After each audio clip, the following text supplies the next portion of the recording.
What is going on? It's Alex coming back at you with another video, and today it is going to be day 1 of 2 of this 3-round 2025 NFL mock draft with trades. Just like the NFL draft, it is going to be split up into 2 different days where day 1 is round 1, and day 2 is rounds 2 and 3. If you guys click on a 3-round video and it is about 40 minutes long, you probably shouldn't be watching that creator. I mean, you're not going to get very good analysis of 100 picks in 40 minutes, so I'll just put that on you. But I like to be able to do this live. I like to be able to express exactly what I'm thinking, and I think it's just a much better format to where we both don't get super duper bored as time continues to tick off the clock. So stay tuned tomorrow for rounds 2 and 3. Today we're going to have fun with round number 1. Below my face is my board is continually updating as I reevaluate prospects and then evaluate new ones. So these are a direct representation of my all-22 grades. It's full transparency. I mean, I actually have a numerical scale that ends up grading players from 1 to 100, and that's actually how they're ordered. I don't have any way to where I get to put my own personal feelings of like being embarrassed that Azariah Thomas is a top 10 guy. Like, that's just the way it is. So full transparency there. If you guys want to see why I feel this way, I post a lot of all 22 clips justifying my opinions over on Twitter, which is super easy to get to through my link tree. You're 2 clicks away from getting anywhere you want. Also, feel free to use that subscriber, that sponsor of the show, UnderDog Fantasy, where you get up to $1,000 for free when you sign up. So feel free to do so. Let's get in with it. Starting out with the number 1 overall pick with the Las Vegas Raiders. I think there should be at least some sort of like interest to be able to move up to 1.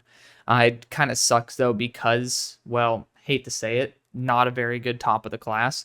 You got Travis Hunter here, and that's cool and all. I mean, again, he's a really, really, really good player. But when you talk about the value of moving up to 1, it's multiple first-round picks at the very minimum. And the quality of the corner class is actually really underrated, and people don't give it enough love. If you guys do want to have a good in-depth experience as an understanding of what the cornerback class is like, I put up a top 42 corner video. Feel free to check it out, but each one had its own scouting report per player, and it breaks down exactly how I graded them. So please feel free to go over and watch that. It's the position I'm most informed on. So I would just say Travis Hunter is unfortunately going to be playing cornerback in the NFL. Well, fortunately, because that's his best position, but unfortunately for the fact that, well, it's a good corner class. And Will Johnson ended up declaring today, so that's going to be a big, big difference maker because I do think he's the best player in the class and the best corner. So regardless, I don't think there's going to be enough of a push for the number 1 overall pick. Therefore, I'm going to have the Las Vegas Raiders going after their quarterback. Now, I've heard there's some rumors that Cam Ward is a lot of teams' true QB1, and for a lot of teams that value that playmaking aspect, I totally agree. My big issue with Cam Ward are those massive slip-ups that he has that, unfortunately, it's not like he's a third-year quarterback. He's a very seasoned quarterback that makes very rookie mistakes. So there's a ton of love there for Cam Ward. I also do have that for him, but I also am a little bit realistic. I'm much lower in the quarterback class than I think I would like to admit. And if it does end up being where the quarterbacks slip out of the top 10, I would not be surprised. But I will be going Shedeur Sanders here just because of that Tom Brady, Antonio Pierce, Deion Sanders connection. So I do think just for the sake of what is logical, Shedeur will go number 1 overall, which, again, Shedeur's my QB1, but I don't have him even in my top 32. And number 2 for the New York Giants, I think that you could potentially trade out of this spot, skip out on Cam Ward, and then try to be able to either snipe him down the board or just try to find another position to grab. I will say it's not out of the realm of possibility to trade down and let Travis Hunter be your selection here. And a team I'm looking at pretty heavily for potentially getting Travis Hunter, who has a lack of drop issues, which unfortunately the reason the Panthers did not almost sneak out a dub against the Eagles is because of a big time drop. It's a team that, well, you could end up moving down very slightly and not necessarily jeopardizing your overall spot. I also think the Jaguars have kind of shot themselves in the foot, but I also think at the same time you have a really good choice here in Will Johnson if you do end up, sticking and picking, to where I don't think that the need is nearly as much as maybe for the Panthers, where you could end up using him in a multitude of aspects in the game. That being said, I just don't really see the respective value. I don't. And Mason Graham potentially could be. I think that he's a clear defensive interior 1 if you want someone who is experienced. Omar Norman Lott's the other guy for me. Outside of that, I just don't really see enough value for teams to try to jump. Like, there's just not. For number 2, again, you got to imagine the price of a number 2 overall pick. I just personally cannot see it. Now, what we could do potentially is go Travis Hunter here and then try to get another quarterback at the end of the first. But at the same time, don't fuck around too much. Once you fuck around, you find out. And Cam Ward is somebody who will be an upgrade, has that mobility, has the big arm. I know there's connections potentially with Dable and Drew Aller because, well, a very similar type of placement to the way Josh Allen was coming into the league from Wyoming. I think he's a little bit mechanically better than Josh, but I think that, I think Josh might have been a better prospect than Drew. But I also didn't study Josh back in the day. That was literally the year before I started getting into this. So, I'm pretty new to this thing, but I still think that there's a good chance he's not there. I don't know how many times he's such a cool dude, but I don't know how much of a leash that allows you to have when a new regime could come in and be able to start out with Cam Ward and do a good job from there. And number 3 for the Patriots, this is an easy spot to also potentially trade down for teams that are looking for Travis Hunter. I'm also looking right now at the Titans, but they're just so strapped on draft capital. Like, not enough teams are really needing Travis Hunter. The Bears could get ballsy with 2 second-round picks and just go up for Travis, but they have so many other issues as well. I just don't really see a logical reasoning for any of these teams to truly move up. And again, I think that these teams are in a good spot. I love the fact that the Patriots do have the potential chance to move down, but when you can get Travis Hunter at 3, it just is too logical to not pass up on him. There we go. At number 4, we have the Carolina Panthers. And for the Panthers, I'm just personally on board with looking at Mason Graham and Abdul Carter. Those are the 2 guys. Bolster that defensive line.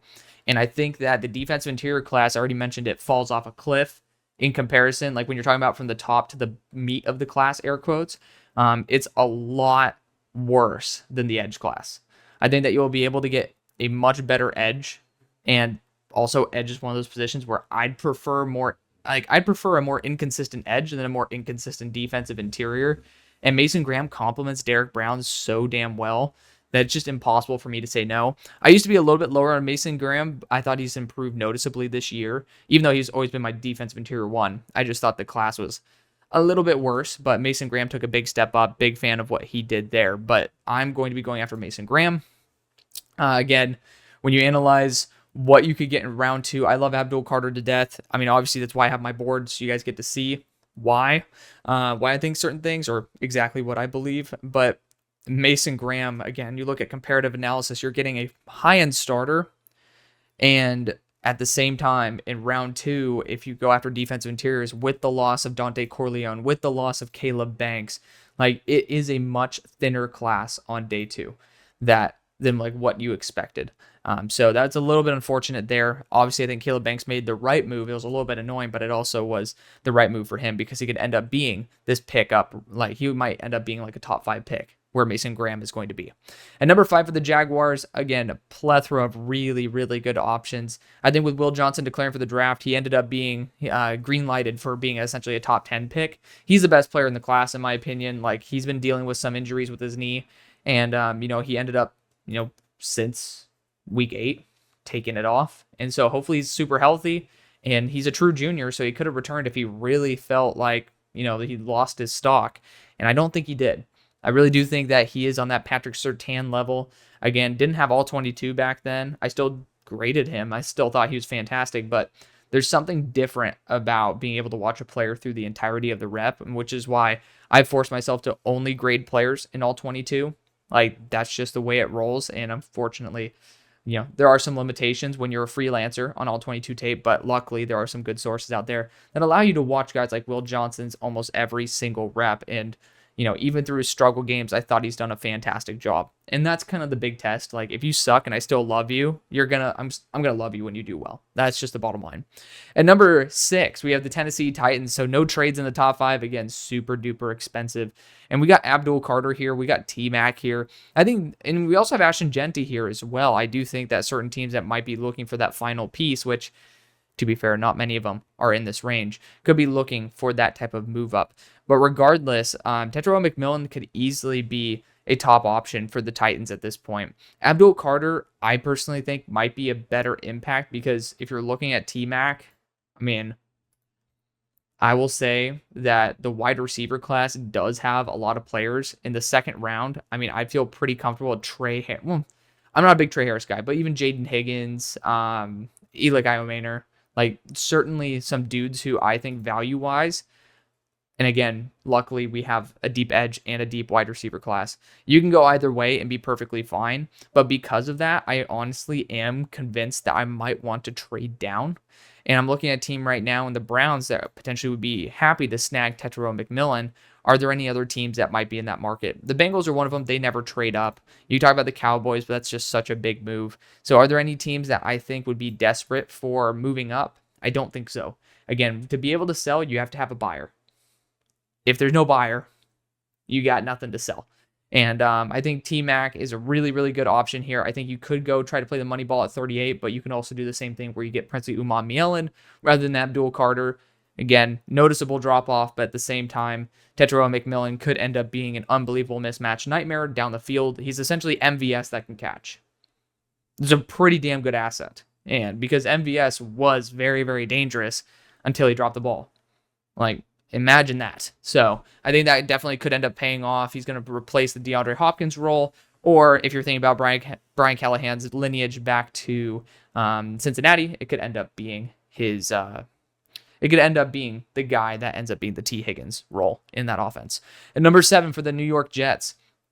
This is going to be a quarterback, so I am going to move out of this spot. There's a high chance that Aaron Rodgers and Devontae Adams both are gone. So I do think that with Abdul Carter on the board, I think there needs to be some form of movement. And it's great for the Jets to be able to replenish some draft capital, but also the Saints have some extra draft capital, and there's Abdul Carter on the board. Like, I know 2 teams right here that would love that. I also technically could look at the Dallas Cowboys to move up here. There's a lot of teams that I think should be interested in these top 2 players in Genty as well as Abdul Carter. But I think Abdul Carter will fetch a little bit more of what we are looking for. So I think the New Orleans Saints are in an amazing position. Via that trade with Washington, you ended up acquiring a lot of draft capital that is super crucial for this trade. I do think it'll take a minimum of a 3rd round pick. It took 120 to move from 17 to 15, so I do think this will take a 3rd and a 4th round pick, which is great for the Jets. I think you could end up even potentially trying to do a pretty much a pick swap here and have them move up essentially into the 3rd round, and because of that, I think that could end up working out really well in your favor. Like maybe you end up taking 162 and you basically do a double move up. That's not going to affect this mock draft as much as you think it will. So New Orleans Saints and the Jets end up moving. Again, the Saints end up giving their 2 of their 3rd round picks and a 4th round pick to get number 7 overall, as well as a 3rd round and then a 5th round pick. So basically the Jets ended up doing a bunch of pick swaps there with New Orleans, but I think that's honestly worth it for both squads because, well, it's a big move up, but you're getting a big time player in Abdul Carter. And number 8 for the Cleveland Browns, they're sitting here, and I think they're sticking and picking with Ashton Genty. You could end up going after Drew Aller here. He ended up growing up straight up like, 40 miles from the Browns? Like 40 miles from Cleveland. And he grew up a Browns fan, certainly could be on the table, but I also think that Jameis Winston probably is going to be the QB. Like they can free up some cap and stuff. And I know that you guys have mentioned the path to get to 60 mil in cap space. So I don't think they're going to go after Drew Aller here when you can have Ashton Genty. And here's why. I love Drew Aller. He's been my QB3 for a hot minute now. And you guys know I've been that guy who's willing to take the flack to take him at the end of the 1st for the Steelers. I got called racist, stupid, arrogant, all the names that you could imagine. And all of a sudden, because he did a really good job versus Oregon, which he's been doing, but people just now get to see it, people are all of a sudden saying he's a top 10 pick, which is awesome. So I've been the guy who's been extremely, extremely positive in terms of my view of Drew Aller, to the point where people, again, have labeled me things that, makes him look like a complete dumbass. But, if you are trying to see everything through the lens of race, I guess that kind of explains why you see that move through race. Obviously, that wasn't the case. I don't need to explain myself there. But regardless, I think that the Browns should be looking at a quarterback. However, I don't see the impact on the offense the way Ashton Jeanty would bring it. Now, you bring Drew Aller in. The offensive line still has its respective issues. The receiving core still will have its respective issues. So there will be some hiccups there. Now, you could have Deshaun Watson kind of deal with that as Drew Aller sits and grows. Or you can end up drafting another quarterback, let's just say a Jalen Milroe at the end of the first. Or, I mean, you could wait second or go Garrett Nussmeier, do whatever you want, and have Ashton Jeanty take off a ton of stress from pass blocking on the offensive line. But on top of that, a lot of the stress of the quarterback having to make the plays. The Browns were so consistent on offense. You think about it this way. Like, you had Kareem Hunt, Nick Chubb. Nick Chubb's not even going to be on the team next year, most likely. You can end up bringing him back, but the fact is the dude's a free agent. So, and also, he's not the exact same Nick Chubb that we knew. And that sucks because I own him in Dynasty, right? Like, I wish he were. But this team developed an offensive identity around the run. And so Ashton Jeanty would essentially continue that and allow for you guys to have a much longer leash on a lack of positive quarterback play. So I think that's going to impact the offense the most. It helps out the offensive line. It helps out the defense as well, because those third downs and fives, like, sometimes you can really do it. You could really just give off the ball off to Ashton Jeanty and get those first downs. But on top of that, even the thirds and threes, like, you can almost guarantee yourself a first down with him, and that is invaluable when you can turn what should be a first down into what will be a first down rather than, roll the dice. That safety blanket, and it's not something you could truly measure, but it's something that's invaluable. At number 9 for the Chicago Bears, a lot of my top options ended up sliding out of here. I was wishing Abdul Carter would slip. I was honestly just wishing maybe you could even get T-Mac. Like, there were a lot of players that honestly I think the Bears could have targeted. I'm not going to go for Nick Scorton at this point. Jalen Walker's a dark horse pick here, but I think this is a key position to try to trade back. And, I don't really see too many teams that are going to be overly excited about the options that are here, which is why I'm a little bit concerned. You talk about the Dallas Cowboys trying to move up for Nick Scorton here and try to jump the Bengals, but even then, that's a dicey move for a team that just used its 4th round pick on Jonathan Mingo. Like, it's a really tough position to be in, and I mean really tough, to the point where I don't know if anybody's willing to move up.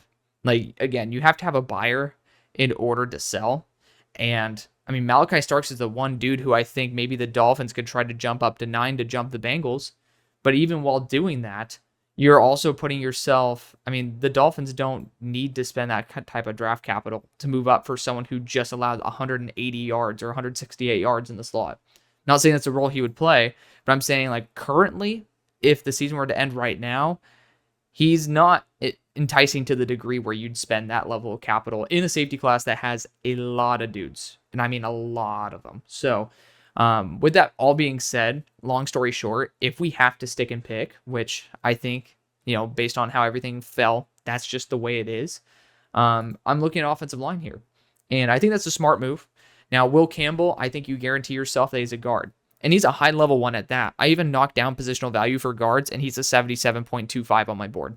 Like, I genuinely really love Will Campbell as an interior offensive lineman. Kelvin Banks, I still have my respective struggles, but he's done a much better job this year than I've given him credit for, and that's someone who could potentially play tackle and also play guard. But somebody who I do want to note here, and he ended up declaring.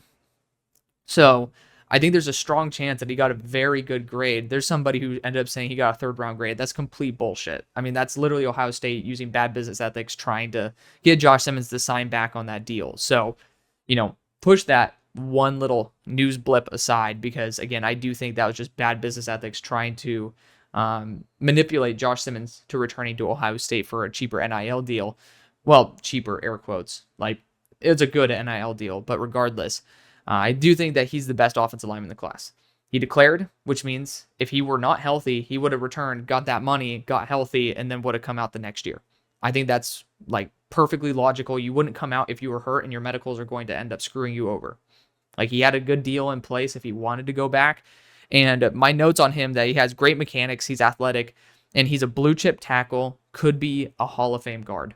And that's very, very lofty expectations. But this dude, I said at the beginning of the season, he kind of is like all look, no production. because I thought the mechanics looked so smooth, everything looked great, and it just didn't fully click yet. This year, it finally clicked, and I really do see that as a future for Josh Simmons. Either as a tackle or a guard on this team, you can end up debating what you want, but Josh Simmons, I think we need to start putting him higher because I do believe that he's going to end up, being a true offensive lineman one in this class. At number 10 for the New York Jets, this is where we are going to be going after Drew Aller. Got that extra draft capital, and then we ended up still getting our QB. Almost lost him here to the Browns, which then I would have traded down again, maybe gotten Malachi Starks.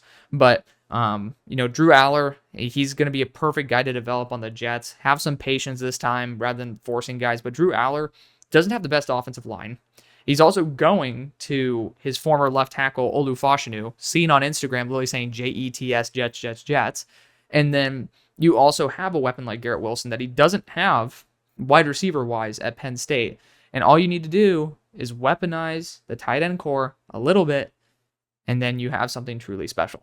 At number 11 for the Cincinnati Bengals, you can go Nick Scorton here, but I'm actually going to look at Malachi Starks in the second round. I do believe that you could end up getting someone of Nick Scorton's level. Not the exact level, but, we're talking about 90% of Nick Scorton. And he's a good player, really good player. He's a top 5 player for me at the start of the year. But Malachi Starks, when you're not using him in the slot, which this team doesn't need to do, could be something awesome. And I don't think that you'd be enticed to move up for him because I'm giving him some praise right now and trying to give him a little bit of an excuse. But Malachi Starks really is that level, that difference maker that I do think could be that big impact for you guys coming forward. And I mean, Jesse Bates was the last top tier safety that you guys had. You've been trying to Frankenstein it with a bunch of other dudes, Von Bell, Geno Stone. And bottom line, I'm not saying that like those guys are like currently doing anything, which Geno Stone is not doing anything. Like, let's just be very clear about that. Dude signed a 3-year contract, it's been ass. But you guys have been looking over the past few years for your next top tier safety, and Malachi Starks should be that. At number 12 for the Dallas Cowboys, I think this is the perfect spot to move back. Nick Scorton is a good pick here. I will say you're losing DeMarcus Lawrence potentially to free agency. It's a good pick. Like, if you want to go that route, it is a good pick. And I think, honestly, when you look at what the Dolphins are going to be looking at as well, Nick Scorton's right up their alley because with the health of Phillips and Chubb, it's pretty clear they need someone who's going to be consistent and also have that size to complement Chop Robinson.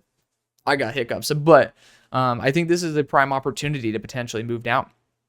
And you also have the top tier offensive lineman on the board. You could see one going to the Dolphins, but Greer's just shown that he doesn't like it too much. He doesn't value it enough. And I think that a team like the Colts are also going to be in for business. So I don't think there's too much of a push from the tackle needy teams of the NFC West to be able to move up for him. So looking at the best path to success here, I think that you could end up seeing a team like the Falcons here try to move up because Nick Scorton is a little bit of a tier above the other edge rushers I'd try to put to that team, like Mikael Williams, Shamar Stewart, LT Overton, etc. I do think that I love JT Tuimoloau, but I'm not taking him at 15. That could be a move. But if you guys want to give somebody a discount player, which you could, there are some teams that are going to be looking like right here with the Buccaneers trying to jump their own in-division rival for one of those edge rushers as well, because you're having one come off the board here, another here, probably another, and even potentially another. And for a team like the Buccaneers that don't need too many pieces, in my opinion, comparatively to what I expected when on first analysis, the edge rusher is going to be super key for them. So I actually am going to be moving up with the Tampa Bay Buccaneers because I think they're in a unique situation. And I also think the Cowboys are in a situation where you can get your 4th round pick back, but also end up looking for a future pick. You guys can end up debating the actual value. Again, it's not going to really affect the mock draft. Maybe you can get 186 back so the Buccaneers have quantity as well. But maybe you get a future 2nd. You could potentially get a future 3rd. Again, don't complain about that. It's not really going to affect anything. But I think the Buccaneers are in a position where you can leverage that level of draft capital because it is that big of a difference between what you're going to be getting here at 12 and what you're going to be getting there at 19. And I do think that's just, it's paramount to be able to get your guy. And the guy right now is Jalen Walker. I think that would be an instant fit right here to the Falcons, and limiting the Falcons' options to me is kind of the best path to success. At number 13 for the Miami Dolphins, I will be going Nick Scorton here. The unreliability of your edge core outside of Chop Robinson, health-wise, needs to be addressed, and your front office doesn't care enough about offensive line. So, to me, all roads lead to Nick Scorton. At number 14 for the Indianapolis Colts, we're going to see them move down because tight end with Tyler Warren this time, because you guys ended up doing a beautiful job pointing out that Jelani Woods and the rest of the tight end squad was pre-recent regime. So I do think that you guys have enough. You guys have enough going there to where I feel comfortable going after Warren. But I will say, I do think this is the perfect opportunity for a team like the Rams, who want to move up and select their offensive tackle, to be able to jump multiple in-division rivals. You could even talk about the Seahawks trying to get a little aggressive here, but that's too far of a jump, in my opinion, because I do see that the Niners are lurking. They're going to be probably getting a tackle or an edge. You got two teams going edge here. We could do a short-range trade with Arizona so they could jump. And I actually think that's smart for the Colts. I actually think it's really smart for the Colts, and it's smart for the Cardinals here, because I'm not going to screw my Cardinals like I do every damn episode out of being able to get an edge rusher. And it costed pick 120 to jump from 17 to 15. I'm going to go pick 120 essentially to jump from 16 to 14. Like maybe you get a little bit, like a little cherry on top, maybe a future 7 just to keep things exciting.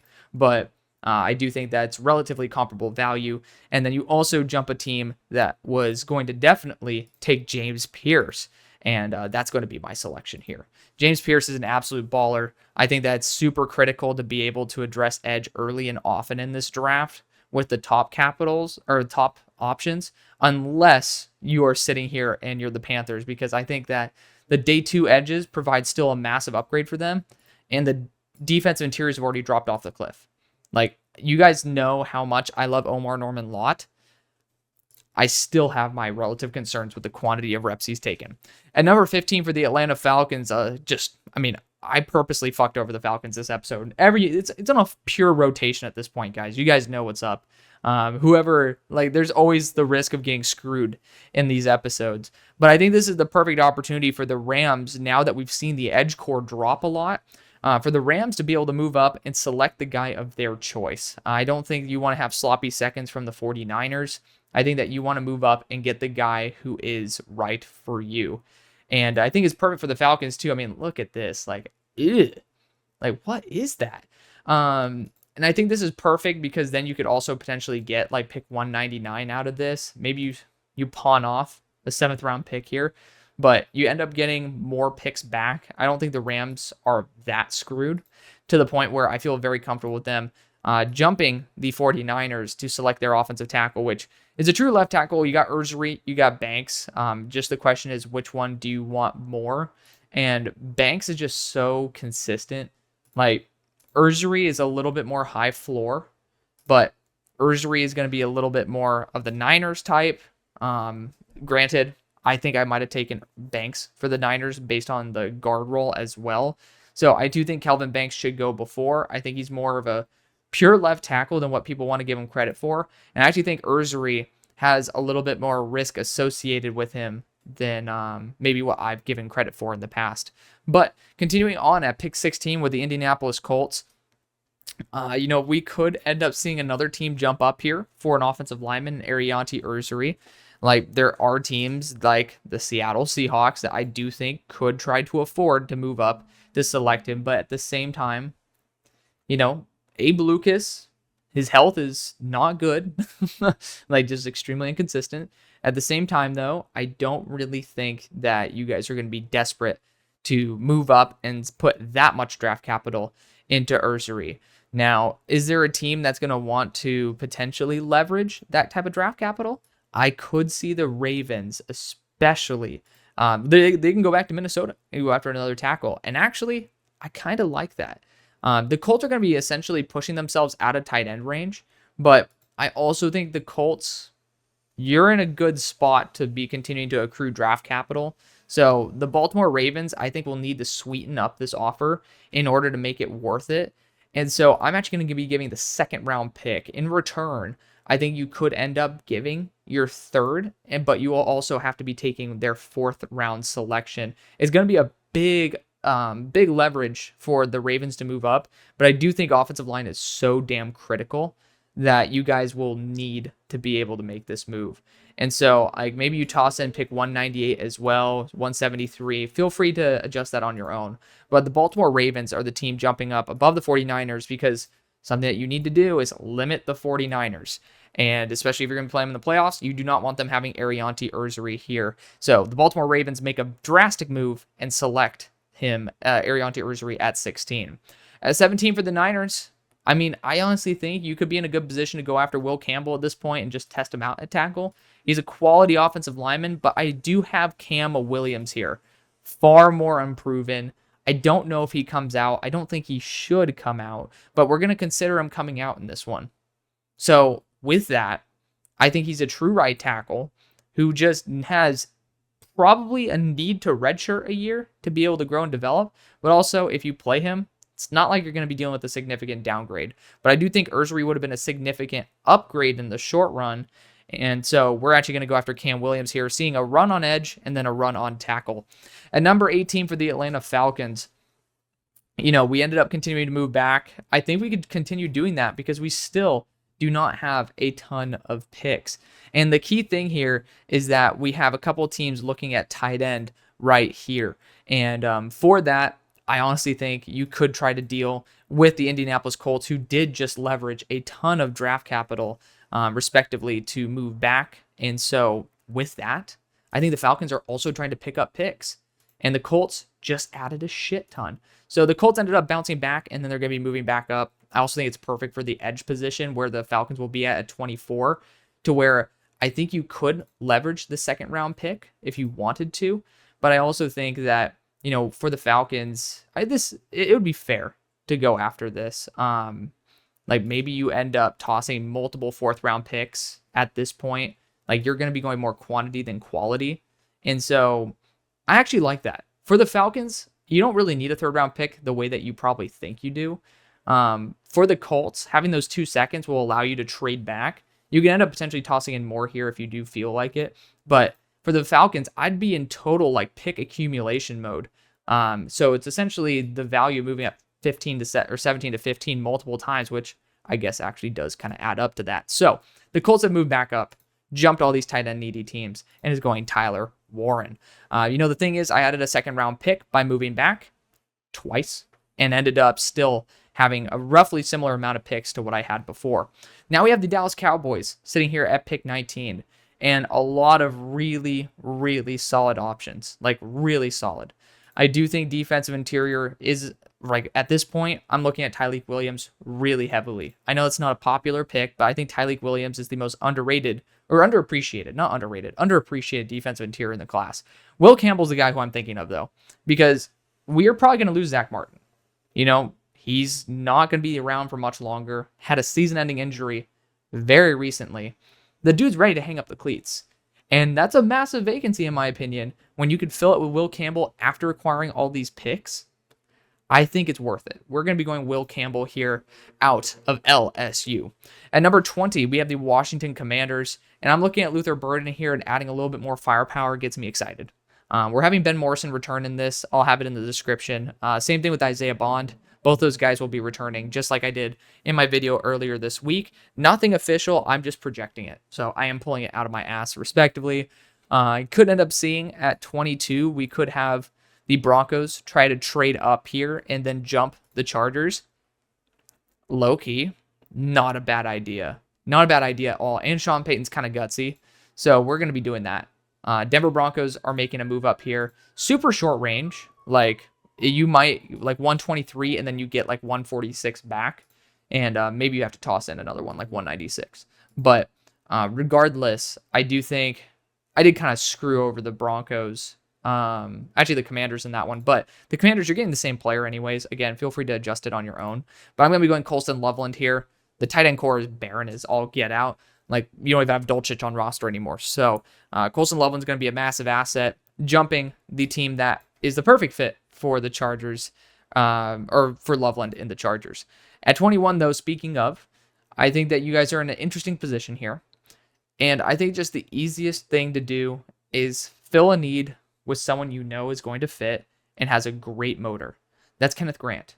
Obviously, former defensive coordinator is literally the defensive coordinator. It's an instant fit. You don't have to overthink it much. I think that he would end up being the selection for the Falcons at 24 if like you end up letting him slip any further. So it's not like you're taking him way above where he would go otherwise. You know, you ended up losing out, but don't end up losing when you do. At number 22, we have the Washington Commanders back on the board. You got a couple free picks to still select Luther Burden. Congratulations. Here's your medal. You guys kind of got screwed over technically on the picks. Who gives a shit though? Because you got literally the same player for bonus capital. Enjoy it. At number 23 for the Seattle Seahawks, I'm looking at Wyatt Milam pretty heavily here, but I also want to explore some other options. Wide receiver 3, I'm saying Isaiah Bond's returning in this one. He's just had a down year, true junior, no reason to force it. I will say, not really a wide receiver outside of that I'd really like. Emeka does have experience with Jackson Smith and Jigba. It's like, but you're having to roll the dice on him being worth it as a boundary receiver when he hasn't played it in 2 years. That's going to be the big, tough roll of the dice there.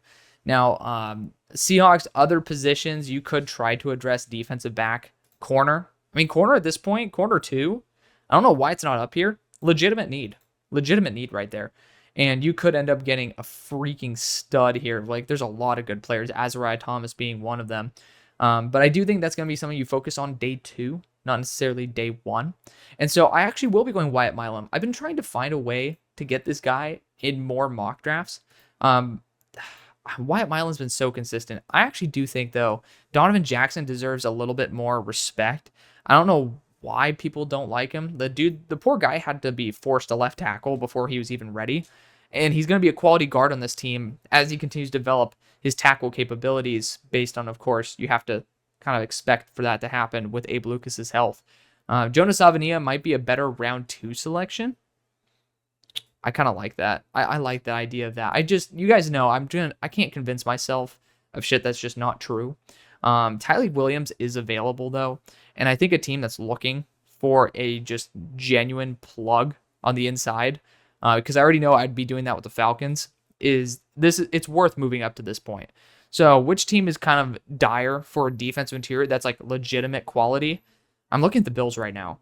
The Bills, I could end up getting I could get cutesy if you really want to, right? Think about it. I could end up waiting, getting Walter Nolan, Omar Norman Lott, and, cool. But I do think you're rolling the dice because there is also a lot of teams in here that are going to be taking defensive interiors. And I can't find someone I love for the Seahawks right now. And so I find someone that will be a genuine upgrade to a championship-worthy team. And for this, I could give pick 61 and end up, we'll do pick 60. How about that? We'll sweeten up the deal a little bit.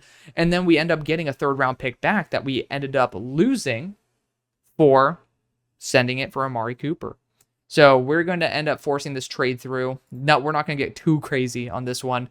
Seattle ends up moving up from the 3rd to the 2nd round, which I do think getting a couple big playmakers in the 2nd, beneficial to either squad. But for the Bills, defensive interior is a key position for me to upgrade. And Tyleik Williams is a clear defensive interior 3 in this class. I have him above Kenneth Grant, but Kenneth Grant was just the ideal scheme fit. When you have ideal scheme fit, I think players perform much better than even what they're supposed to. It's kind of logical. So that's going to be the choice. At number 24 for the Falcons, we traded back multiple times. And I mean multiple times. I don't think we're going to do it again. I think we're going to have to stick and pick. And Mikael Williams just makes a lot of sense for this team. Continue investing in the edge core. We got a ton of more picks as well, which is a big win. A big win for the team. You could try to, technically, Kamen Rucker, if you want to continue trading back or being cute at pick 47, you could do that. But I'm going to be going after Mikael Williams. At number 25 for the Houston Texans, defensive interior, offensive guard. That's what's up. Those are the guys. And I honestly think this team's willing to roll the dice on someone who doesn't have a ton of snaps, but he is my defensive interior 2. He's just a freak athlete, Omar Norman Lott, in a really heavy rotation. I think Tyleik is going to be far safer, and he's going to be a great player nonetheless. Omar Norman Lott is specially talented, special. And we're going to see it there in Mobile. He'll probably be a late first solely because of the quantity of reps. I think he has less than 500 on his career. close enough. It's 600 reps on his career. So it's just like, oof. I mean, the guy doesn't have very many reps at all, but he's really productive on those reps. And number 26, we have the Green Bay Packers. Not going to trade back in this equation because, well, you guys are in Green Bay. Don't really think the fans of Green Bay are going to get all excited for you guys then to move out, right? That's just not a thing that happens. You guys know how much I love going after corner. And so I'm looking at Siobhan Revell here. I'm looking at Azariah Thomas here. And I'm looking at Trey Amos, Darian Porter. Like, you really can't go wrong with any of these players. For that reason, I do think you could trade back with a team that's trying to move up. But the question is there anybody worth moving up for, right? You look at the edge core, and it's pretty much the best of the best. Linebacker-wise, no one's going to be trading up for a linebacker. I highly doubt it, at least. So I just don't see anybody willing to move up. And we're not moving out, because otherwise we'd be talking about the teams trying to move up for their quarterback. So for the Green Bay Packers, 3-tech, edge, corner, that's what's up. And I think that there's so many good edges there in round 2. I don't feel the need to force it for the Packers at this moment. And so I think we got to go after that corner route. You get great value here. And I do think Darian Porter, since he will be at the Senior Bowl, I know this team also likes their Senior Bowl players, will certainly be an asset. He could end up going above all these guys. He really could. And I do have Ben Morrison returning in this as well, for those of you guys who are asking, because you guys see where he's out on my board. I just don't think he's going to be coming out. So we're going to go actually after Darian Porter to be that dark horse player to go above other guys who we think should go in front of him, but 6'4", 200 pounds, local, air quotes local, used to the northern Midwest. At number 27 for the Pittsburgh Steelers, we could end up going on QB here, get that 5th-year contract, see what happens, but at the same time, I don't think that we need to force that. That being said, the last time I said that was when we drafted Kenny Pickett. Is what it is. But I do think that a boundary corner 2 is going to be more valuable than anything we could draft here. Technically, you could try to address offensive line, but we've kind of actually fused the offensive line together pretty damn well. So I don't really think we need to force anything at the moment.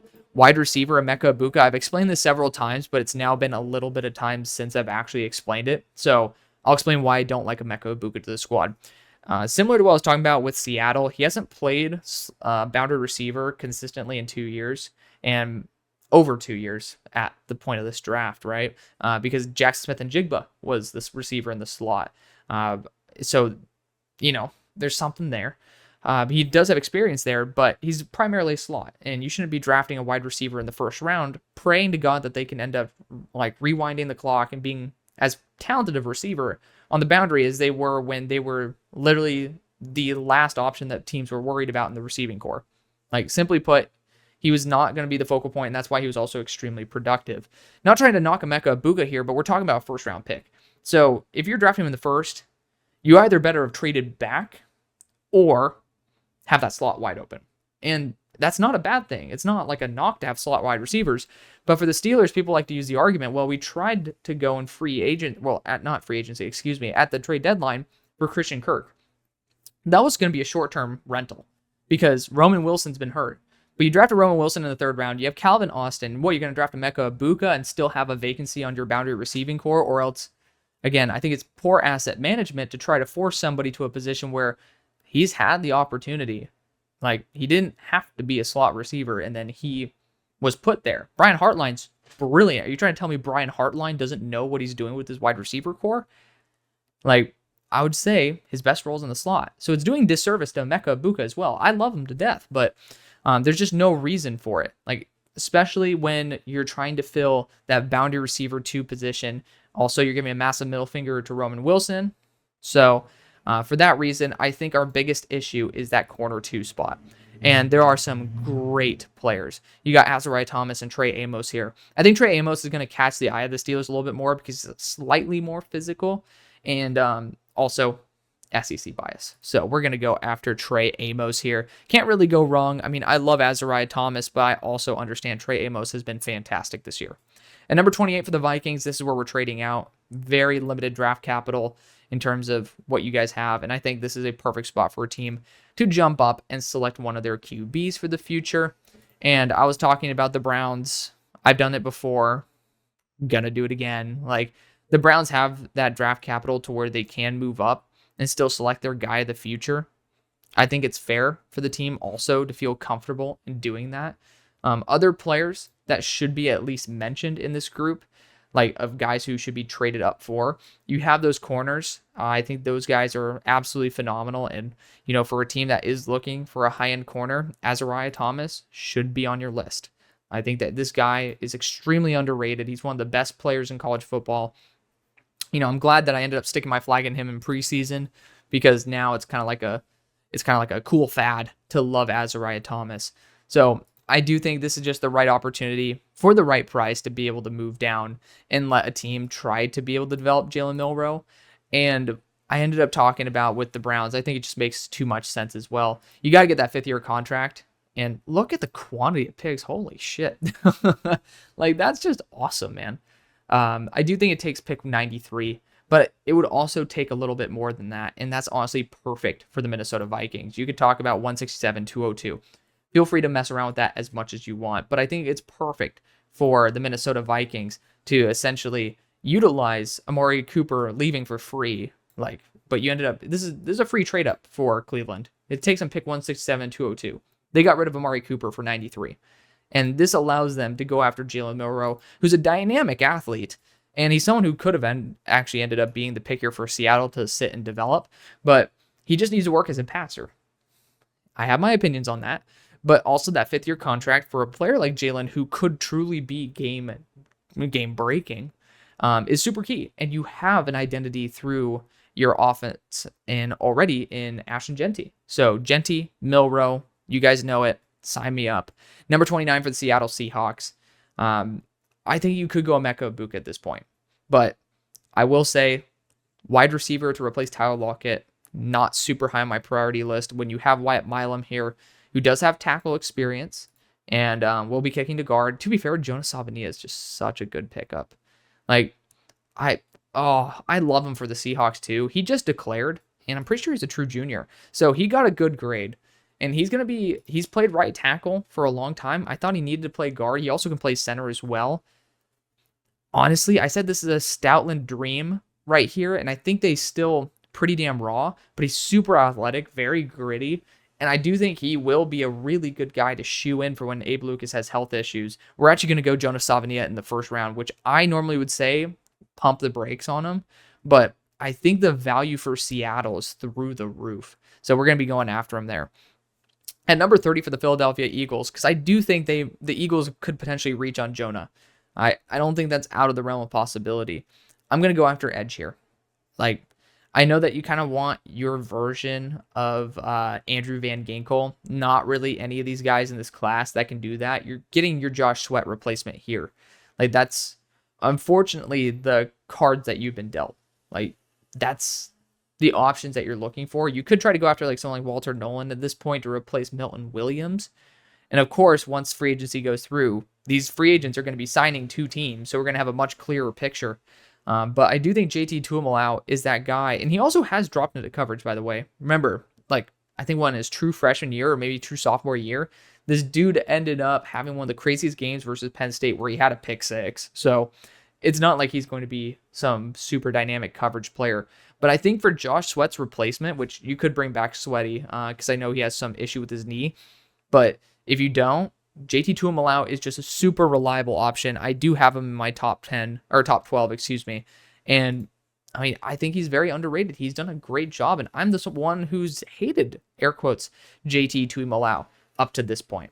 At number 31 for the Chiefs, I got to change it up a little bit. I always go Emeka Egbuka here. Got to change it up a little bit. And if you do have the option of going after Walter Nolan at this point, I don't think it's the primary issue, but I sometimes think you got to go after somebody that, Walter Nolan's a former number 1 player of his class.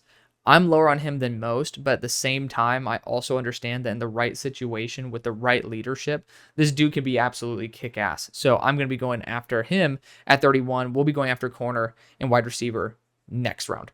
And at number 32 for the Detroit Lions, I think you guys are in a good position to trade down because edge rusher, guard, those are things I don't think you really need that 5th-year contract for versus being able to, you guys are pretty pick strapped as well. They're recommending the Saints to move up. I don't really see that for the Saints. You could go Emeka Egbuka for them, and that'd be awesome, but too far for a team that's already moved up. I think Emeka Egbuka should be someone that you do at least try to look to move up for. Other players worth moving up for, you can talk about that corner class as well. And I mean, the Patriots, you could try to move up for an offensive lineman. Wide receiver wise, I think you should get T. Higgins and just call it a day. Don't fuck around with that. The Bears, you could end up trying to move up for Emeka Egbuka because it does end up solving an issue where Keenan Allen's going to be gone. But do you need to move up for that? I don't know. Like, I don't think it's going to be worth it for that move up. For the Jaguars, I just don't see. I don't see the value for a lot of these teams. I do see it for the Bears, but I mean, I just don't really understand outside of like the Saints trying to move up. I don't really see any need for a team to move up to this point. No quarterbacks that I think should be traded up for. That's kind of like the big one on the 5th-year contract. So the Lions will have to stick and pick. And, oh, boo-hoo, we have to stick and pick. Yeah, I mean, like, you have an unbelievable selection here. LT Overton's fantastic. And I love the developmental trend that you can end up getting out of him. He's just a freak athlete. So let's go after LT Overton and end off the video there. Again, rounds 2 and 3 are tomorrow. I love you. See you on the far side. Peace.